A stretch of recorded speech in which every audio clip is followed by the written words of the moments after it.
10.8 million. That's the number of cancer cases reported worldwide. 70%. That's the number of cancer deaths that occur in low to middle income countries. Millions. That's the number of lives we could save by providing appropriate treatment. Hello everyone, I'm Aditi Venkatesh. And I'm Amisha Vora. And we are from Raffles Girls' School, Singapore. And today we'll be sharing on the disparities in incidence and mortality of cancer. Here is a brief overview of what we'll be covering in our presentation. First, we'll be taking a look at global trends in the incidence and mortality of cancer.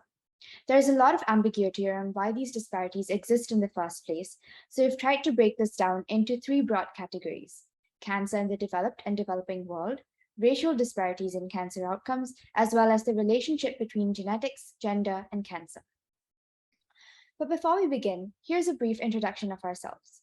I'm Aditi, and my co-speaker is Amisha.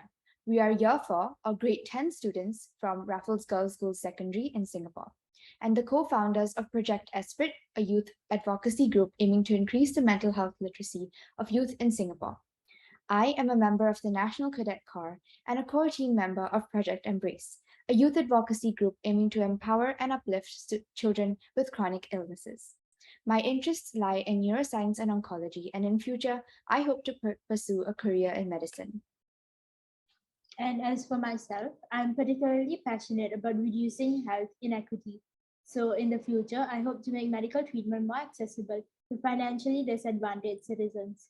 And to further my passion for medicine, I'm also part of my school's biology Olympiad team, and I volunteer regularly with Red Cross Youth Singapore.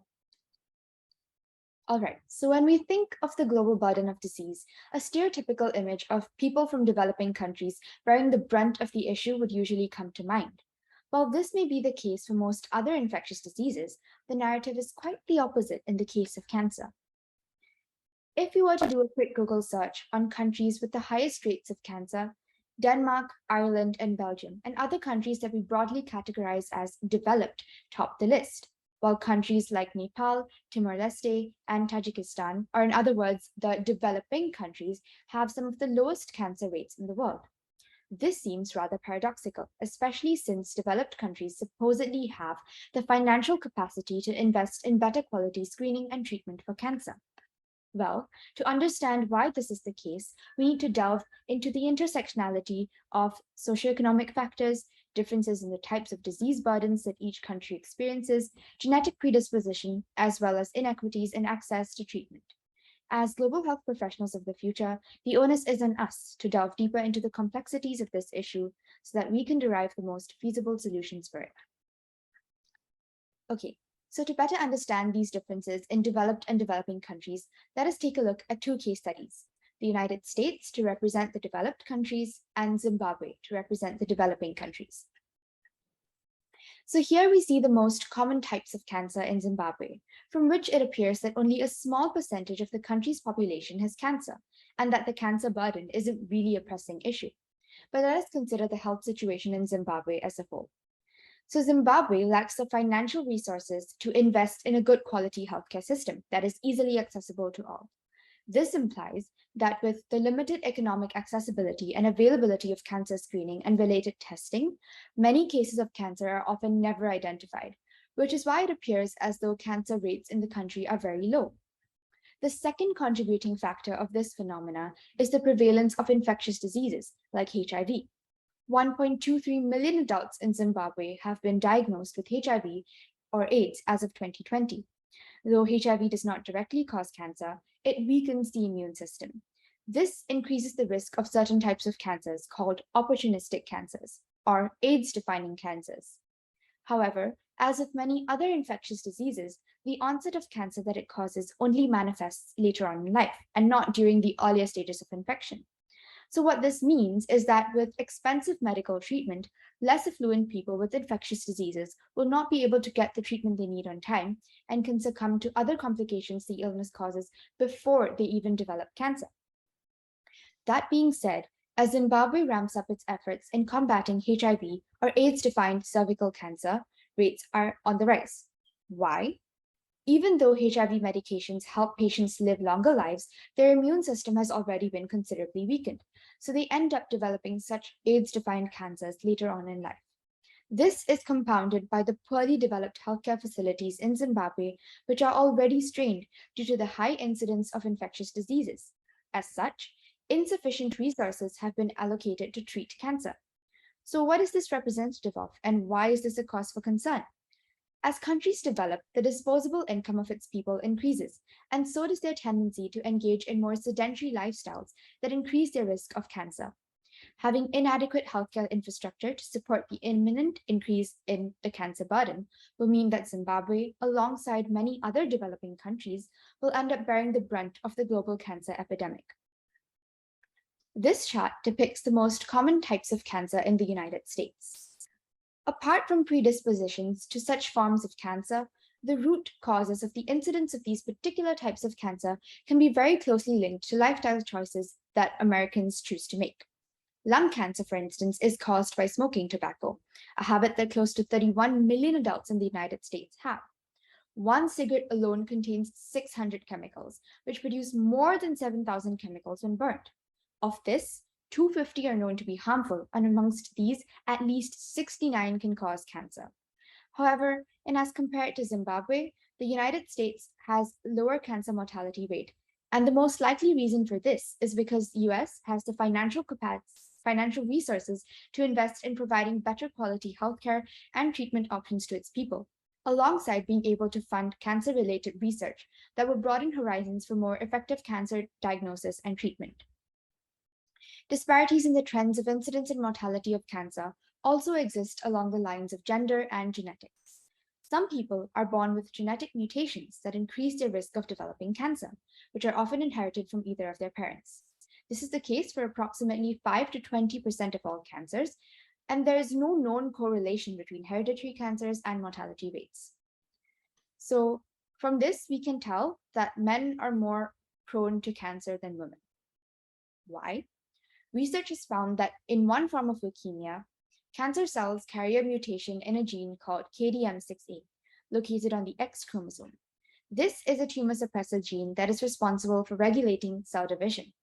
A mutation in this gene can therefore lead to cancer because it impedes the function of this restraint system.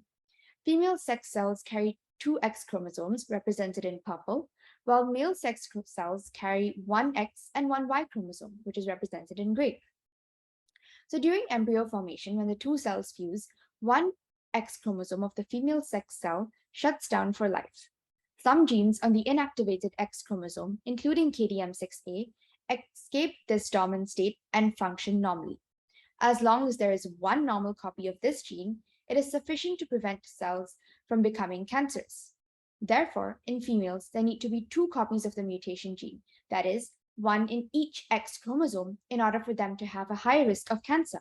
On the other hand, only one copy of the mutated gene needs to be present in males for them to be more prone to cancer.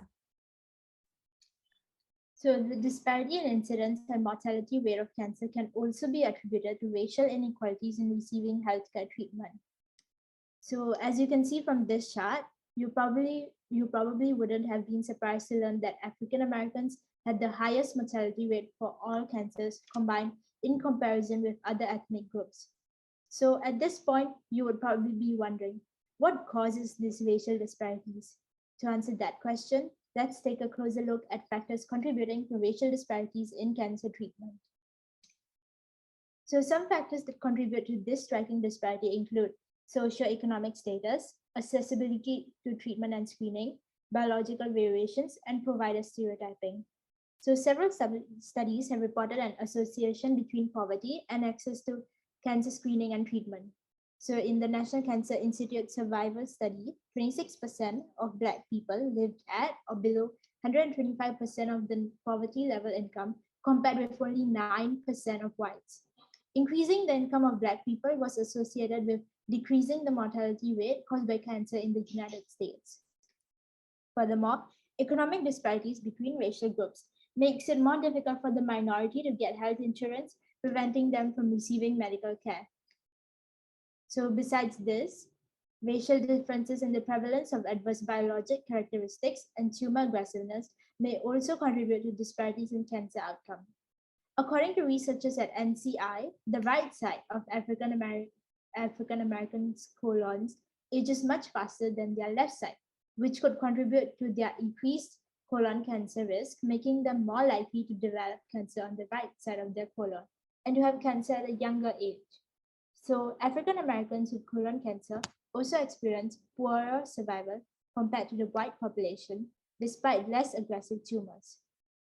So, now let's move on to the third and final factor, provider stereotyping. A 2016 study suggests that healthcare professionals in emergency departments are less likely to classify Black and Asian children as requiring emergency care compared to white children. They are also less likely to order blood tests, CT scans, or x rays for Black and Asian children compared to white children. Hence, many cases in minorities are identified and treated when it's already too late, accounting for the high mortality rates. So this can be credited with the preconceived notions held by healthcare professionals. So, for example, the study proposed that these may occur due to the modern minority stereotype, which frames Asian Americans as successful and self-reliant. This implicit bias may lead providers to overlook signs that Asian American patients require help. As for African Americans, healthcare professionals tend to have the inaccurate belief that they have thicker skin, less sensitive nerve endings, and stronger immune system. Thus, they are more immune to pain. Consequently, they do not prioritize providing treatment to them, which accounts for the high mortality rates. So, how can we make cancer treatment more equitable for all? It would be wrong to say that we haven't progressed in our fight against cancer. From 2001 to 2020, the total cancer death rates went down by 27%, and our screening and treatment methods have improved by leaps and bounds. However, we are still not there yet for everyone. We still have a long way to go in order to ensure that the minorities receive equal opportunities for cancer treatment. So these are some solutions that can be implemented in order to make cancer treatment and screening more equitable, thus bringing down the total cancer mortality and incidence rates. So firstly, providing all legal residents with affordable health insurance is an essential part of eliminating racial and ethnic disparities in healthcare, because patients from the minority races would have greater access to more affordable treatment. So secondly, closing the health equity gap means meeting patients where they are. Rural populations must often travel hundreds of miles in order to seek care. The burden of this travel, both economically and physically, can deter patients in rural areas from seeking timely help. Hence, it is important for more cancer screening and testing centers to be set up in rural areas. Lastly, we should aim to increase the diversity of healthcare professionals working in the healthcare field.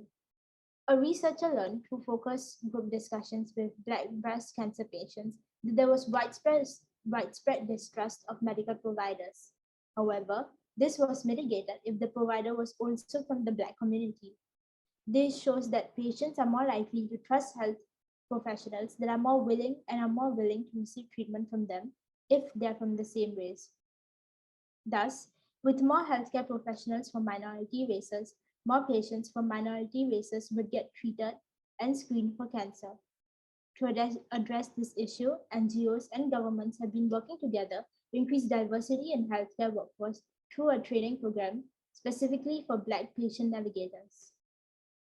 So, in a nutshell, the evolving burden of cancer is very real and complex in both developing and developed countries, although the burden is more heavily felt by developing countries. This, therefore, necessitates a shift in the focus of the global health policy making, as well as further scrutiny of the interplay of economic, environmental, social, and political factors on the incidence and mortality rate of cancers in the developing world. That being said, policy reforms are also needed in developed countries to reduce racial disparities in cancer outcome. As future healthcare professionals, it is time we acknowledge these glaring inequalities in the healthcare field and work towards equalizing treatment for all, regardless of race, gender, and financial background. Health systems must act promptly and strategically to remedy this worldwide underperformance by increasing the diversity of healthcare professionals working in the healthcare field and setting up more screening and testing centers in rural areas. Doing so demonstrates a commitment to not only health equity, but also healthcare quality and outcomes improvement. So last but not least, we would like to end our presentation with a quote that we hope will inspire you to work towards revolutionizing healthcare in the future. We would also like to thank our family for supporting us each step of the way, Johns Hopkins University for providing us with this meaningful opportunity to not only learn more, but to also share our thoughts on a topic that we are extremely passionate about. And we would also like to thank you for your kind attention. So these are the resources that we've referred to craft our presentation. So thank you for listening and feel free to reach us at these email addresses if you have any questions. Thank you.